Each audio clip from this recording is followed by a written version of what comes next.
Hello friends, welcome to you my YouTube channel history master.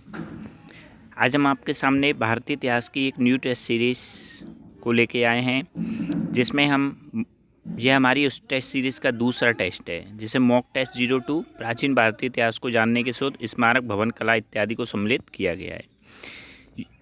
यह test series ना केवल आपके लिए रीट की परीक्षा तो police, SSC, patwari, teacher grade first, second, third, college, RAS, college professor इत्यादि सभी परीक्षाओं के लिए समान रूप से लाभदायक साबित होगी। तो हमारी इसी तरीके से टेस्ट सीरीज को ज्वाइन करें, जिससे आप इसी तरीके की वीडियोस का लाभ उठाएं और यह सभी परीक्षाओं के लिए समान रूप से उपयोगी रहेगी और इसमें क्वेश्चंस बहुत इम्पोर्टेंट साबित होंगे आपकी आगे आने वाली परीक्षाओं में भी। चलो चलते हैं आज की हमारी टेस्ट सीरीज़ की तरफ। आज की टेस्ट सीरीज़ का हमारा पहला क्वेश्चन है, गौतम बुद्ध की सर्वाधिक मूर्तियों का निर्माण किस शैली के अंतर्गत हुआ था। देखिए, हम देखते हैं गौतम बुद्ध की सर्वाधिक मूर्तियों का निर्माण किस शैली के अंतर्गत हुआ था। ये था गांधार कला शैली। गांधार कला शैली को ग्रीक बुद्धिस्ट शैली भी कहते हैं। ये गांधार प्रदेश में कुषाण काल में विकसित हुई शैली थी और इसी शैली में गौतम बुद्ध की सर्वाधिक मूर्तियों का निर्माण हुआ था। अगला क्वेश्चन है, किस कला शैली में लाल वलुआ पत्थर का प्रयोग अधिक होता था। देखिए, मूर्ति निर्माण की कला शैली, ये जो स्टार्टिंग की मथुरा कला शैली, अमरावती, गांधार, ये मूर्ति निर्माण की कला शैली है। अजंता कला शैली चित्रकला शैली है। तो इसमें हम देखते हैं कि लाल वलुआ पत्थर भारतीय पत्थर है, अतः ये भारतीय कला शैली, मथुरा कला शैली में इसका प्रयोग हुआ था। ये पूर्णतः भारतीय कला शैली है, जिसका विषय और बनाने का तरीका दोनों ही भारतीय है। इस तरीके से अगले क्वेश्चन की तरफ हम चलते हैं। अगला क्वेश्चन है हमारा, निम्न में से कौन सा मंदिर बेसर शैली में बना हुआ था। देखिए, मंदिर निर्माण की 3 शैलियाँ थी, नागर शैली, द्रविड़ शैली और बेसर शैली। बेसर शैली दक्षिणापथ में प्रचलित थी और बेसर शैली में बना हुआ मंदिर कौन सा है, होयसलेश्वर। ये होयसलेश्वर हलेबीड कर्नाटक में है, हलेबीड में बना हुआ है, जो होयसल शासकों की राजधानी थी। किसका प्राचीन नाम धान्यकटक था। बहुत इंपॉर्टेंट क्वेश्चन, इससे पहले के 2016 के आरपीएससी फर्स्ट ग्रेड में ये क्वेश्चन पूछा गया था। धान्यकटक किसका प्राचीन नाम था। ये किसका नाम था, अमरावती का। जो आजकल अमरावती किसकी राजधानी है, शेष आंध्र प्रदेश की जो राजधानी है, वो उसी अमरावती का प्राचीन नाम था धान्यकटक। यहाँ पे कई सारे बौद्ध स्तूप वगैरह मिले हैं। अंकोर वाट का मंदिर किस देवता को समर्पित है। देखिए, अंकोर वाट का मंदिर है, जो कहाँ पर है अंकोर वाट का मंदिर, ये है आपका कम्बोज या कंबोडिया में। कंबोडिया में स्थित है, विश्व का सबसे बड़ा मंदिर है ये, ठीक है। और ये किस देवता को समर्पित है, ये विष्णु देवता को समर्पित है। विष्णु भगवान की इसमें मूर्ति मिलती है। निम्न में से कौन सी विशेषता नागर शैली के मंदिरों की नहीं थी। देखिए, नागर शैली के मंदिरों अमलयुक्त शिखरों का निर्माण, इस तरीके से शिखरों का, नागर शैली के मंदिरों में इस तरीके से शिखरों का निर्माण होता था, ठीक है। प्रवेश द्वार पर गंगा जमुना की मूर्ति, जो मंदिर का प्रवेश द्वार होता था उस पर प्रवेश द्वार पर गंगा और यमुना की मूर्ति जैसे बनी होती थी। ऊंचा चबूतरा, ऊंचे चबूतरे पर ये मंदिर बना हुआ होता था, ठीक है। भव्य गोपुरम इसकी विशेषता नहीं है, क्योंकि जो भव्य गोपुरम वो किसकी विशेषता थी, द्रविड़ शैली के मंदिरों की विशेषता थी। निम्न में से सबसे प्राचीन स्तूप कौन सा है। देखिए, सबसे प्राचीन स्तूप की बात की जाए तो सबसे प्राचीन स्तूप है पिपरहवा का स्तूप।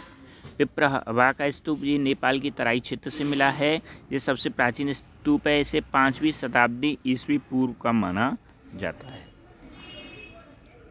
और इसके बाद दूसरे नंबर पे आता है भरूच का स्तूप।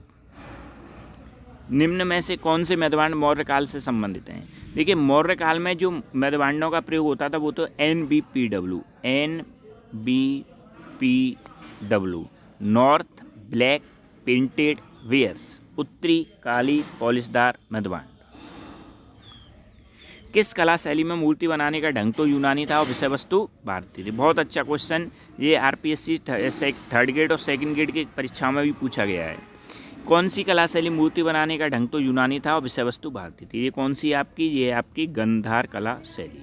इस शैली का बनाने का तरीका तो यूनानी था और विषय वस्तु भारतीय थी। विषय क्या था इसका? विषय था गौतम बुद्ध। गौतम बुद्ध की मूर्ति इन्होंने ऐसी बना दी कि वो यूनानी देवता अपोलो जैसी लगती थी। महात्मा बुद्ध की मृत्यु के बाद उनके अवशेषों पर कितने स्तूपों का निर्माण हुआ था? देखिए, महात्मा बुद्ध की मृत्यु के बाद उनके शरीर के अंगों को 8 राजाओं ने 8 भागों में बांट लिया था। अतः उनके शरीर के अंगों के ऊपर 8 स्तूपों का निर्माण हुआ था। निम्न में से कौन सी कला शैली मंदिर निर्माण से संबंधित नहीं है? देखिए, नागर शैली, गांधार शैली, द्रविड़ शैली, बेसर शैली, ये तीनों मंदिर निर्माण से संबंधित है, लेकिन गांधार शैली मूर्ति निर्माण से संबंधित है, मंदिर निर्माण से नहीं। निम्न में से कौन सा मंदिर द्रविड़ शैली का नहीं है? देखिए, द्रविड़ शैली का कौन सा मंदिर नहीं है? तंजौर का बैदेश्वर मंदिर द्रविड़ शैली का है। ग्वालियर का तेली मंदिर, ये भी द्रविड़ शैली का है। कांची का कैलाश मंदिर भी द्रविड़ शैली का है। लेकिन खजुराहो का जो कंडरिया महादेव मंदिर है, ये कौन सी शैली का है? ये नागर शैली का है। नागर शैली में बताया था धंगदेव चंदेल ने। किस कला शैली को इंडो ग्रीक कला शैली भी कहा जाता है? ये कौन सी है? गांधार कला शैली, जिसे इंडो ग्रीक शैली भी कहा जाता है, क्योंकि इस पे यूनानियों की कला हेलेनिस्टिक आर्ट का बहुत प्रभाव था। बौद्ध भिक्षुओं को रहने के स्थान क्या कहलाते हैं? देखिए, बौद्ध भिक्षु जहाँ पे रहते थे वर्षा काल के 4 महीने में, उस स्थान को कहते थे बिहार। बिहार उनके रहने के स्थल थे। निम्न में से कौन सा स्तूप सबसे विशाल स्तूप है? देखिए, इनमें सबसे विशाल स्तूप की बात की जाए तो सबसे विशाल स्तूप है आपका सांची का स्तूप। इसे मूलतः किसने बनवाया था? इसे मूलतः सम्राट अशोक ने बनवाया था। सम्राट अशोक ने इसे मूलतः बनवाया था।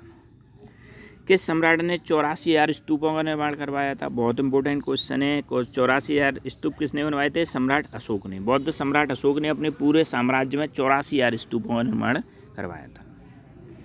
विश्व का सबसे बड़ा मंदिर किस देश में बना है? देखिए, विश्व का सबसे बड़ा मंदिर कहाँ पे बना है? अंकोर वाट, कंबोडिया में।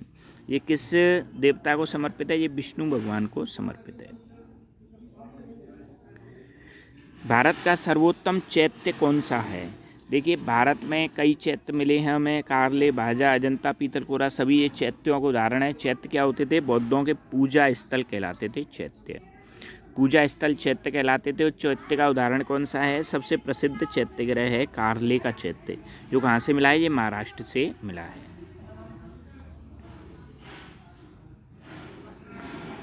बौद्ध शैली में मृतक की अस्थियों को रखने के लिए किसका निर्माण किया जाता था? देखिए, बौद्ध शैली में मृतक की अस्थियों के लिए किसका निर्माण किया जाता था? स्तूप का। स्तूप का शाब्दिक अर्थ होता है ढेर, अर्थात इसमें क्या किया जाता था?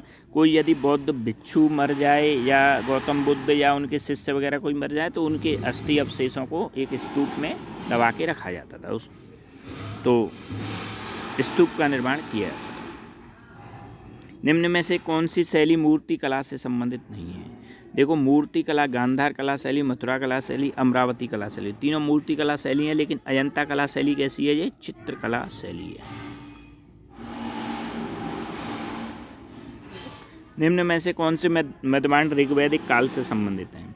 देखिए, ऋग्वैदिक काल के जो मध्यमांड है वो हैं रेड एंड ब्लैक बेयर्स, यानी लाल और काले मध्यमांड। ऋग्वैदिक काल में लोग इसी तरीके मध्यमांडों का प्रयोग करते थे। संसार का सबसे विशाल बौद्ध मंदिर कहाँ पर है? देखिए, संसार का सबसे विशाल बौद्ध मंदिर कहाँ पर है? जावा के बोरोबुदुर में। शैलेंद्र वंशी शासकों ने 8वीं शताब्दी ईस्वी में इसका निर्माण करवाया था। बौद्ध धर्म के पूजा स्थल क्या कहलाते हैं? बौद्ध धर्म के पूजा स्थल क्या कहलाते हैं? चैत्य। स्तूप, जहाँ पे बौद्धों के अस्थि अवशेष रखे जाते, बिहार जहाँ पे वो निवास करते थे। चैत्य वो थे जो उनके पूजा स्थल कहलाते, जहाँ पे ये पूजा के लिए ठहरते थे या किसी किस गौतम बुद्ध की मूर्ति होती थी। गांधार कला शैली का विकास किस काल में हुआ था? देखिए, गांधार कला शैली का विकास हुआ था किस काल में? कुषाण काल में। कुषाण शासक कनिष्क के टाइम पे ये शैली पल्लवित हुई थी। निम्न में से कौन सा मंदिर नागर शैली का नहीं है? देखिए, पुरी का जगन्नाथ मंदिर, कोणार्क का सूर्य मंदिर, भुवनेश्वर का लिंगराज मंदिर, तीनों कैसे मंदिर हैं? नागर शैली के मंदिर हैं। लेकिन तंजौर का बृहदीश्वर मंदिर कैसा है? ये द्रविड़ शैली का मंदिर है और इसका निर्माण चोल राजा राजराज प्रथम ने इसका निर्माण करवाया था। धन्यवाद दोस्तों। इसी तरीके से आगे की वीडियोस को देखें, हमारे चैनल को सब्सक्राइब करके, और टेस्ट सीरीज़ के जुड़ने के लिए हमारे नंबर पे मैसेज करें, जिससे हम आपको टेस्ट सीरीज़ में ऐड कर देंगे। नमस्कार।